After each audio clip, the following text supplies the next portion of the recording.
Hello，Hello，大家好。Hello，Hello，Hello，Hello，Hello，大家好。Hello，大家好。Hello，大家好。我哋唔好咁快講嘢住，感受下個氣氛先。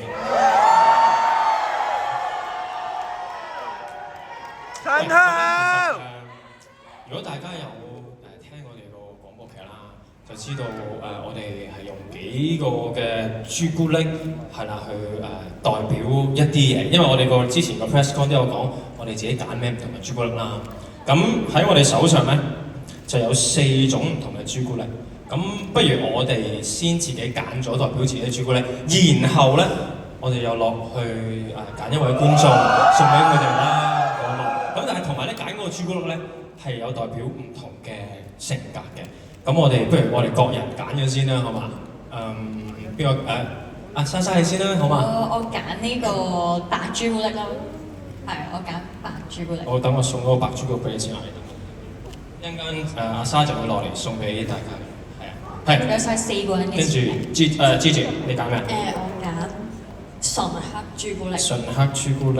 係。呢度。咁勁嘅，你分到啲朱古力。有寫㗎嘛？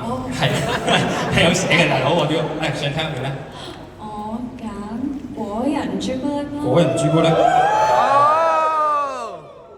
好啦，咁即係我冇得揀啦，我就係揀牛奶朱古力。我哋呢個時候就根據歡呼聲就。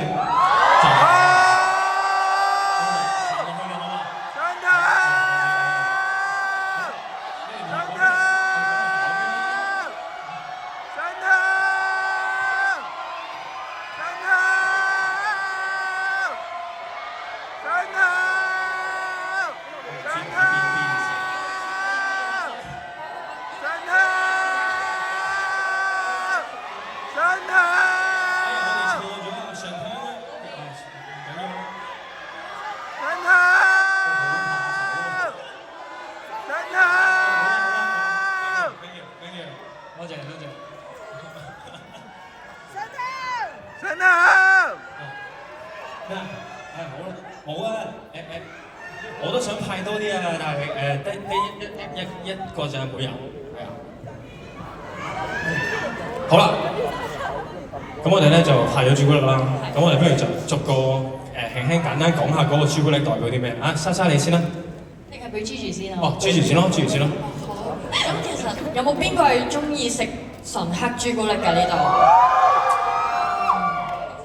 其實純黑朱古力咧，佢個性格類型係比較內向同埋感性嘅，其實我都自己都幾似啲性格類型。咁就好啦。係啦，咁同埋咧，佢係好中意浪漫啦、細味人生嘅型嚟嘅。咁其實佢其實都有啲戀愛腦嘅喎。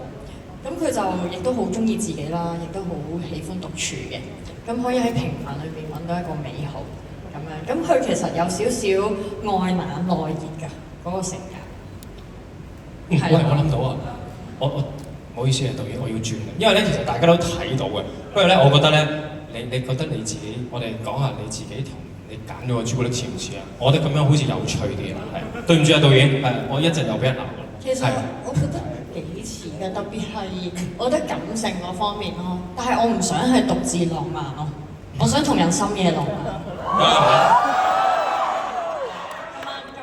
食宵夜啊！好啊。食宵夜。OK， 係我哋莎莎。我係呢一個我揀咗白朱古力啦，因為係咯，我唔跟住呢一個字先，我覺得我係有啲戀愛腦啦，同埋我係想即係我係都好中意浪漫嘅氛圍咯。咁同埋我諗嗰樣嘢咧，就係我可能心裏面諗住嘅對象咧，就我希望佢係符合我嘅諗嘅嘢嘅。我覺得我想問咧，你兩姊妹邊個浪漫啲？都浪漫喎，好似即係冇一齊浪漫嘅。一齊浪漫。OK， 好，一齊。冇嘢啦，你想唔想感受下？唔使啦 ，thank you。我怕醜啊！我怕醜啊！係啊。好，仲有冇相同或者唔同可以講下？如果冇就可以skip 去。係咯，俾 Chantel 講下。有冇人中意食果仁朱古力㗎？都係一樣，好。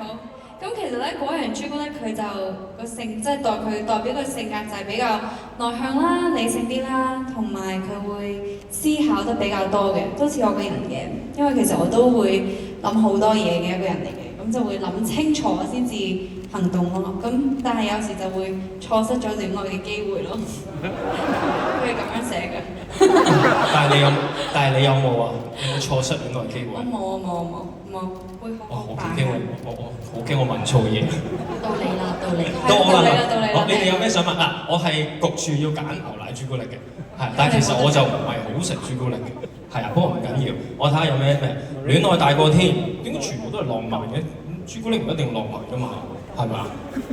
朱古力係咯，唔一定浪漫噶嘛。OK， 會遇到愛嘅人就會想表達，當然啦，我都係一個好勇於表達自己嘅人嚟，但係咧有時咧太愛咧，原來係會令到人有壓力嘅。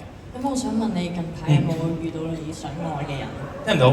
你有冇近排遇到一個你想愛嘅人？咩啊？我冇戴耳機啊！我冇戴耳機啊，sorry。你冇戴耳機？係啊，有啊，遇到今晚有3個，台上面有3個。好花心啊！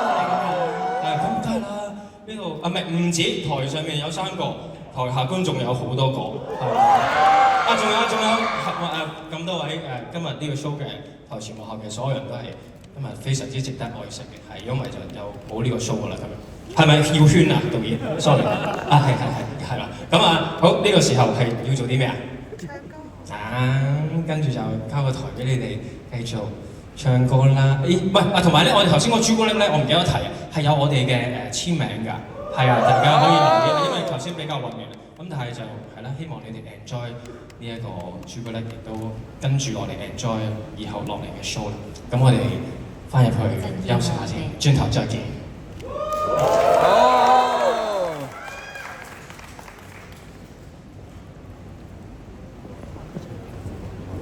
走心。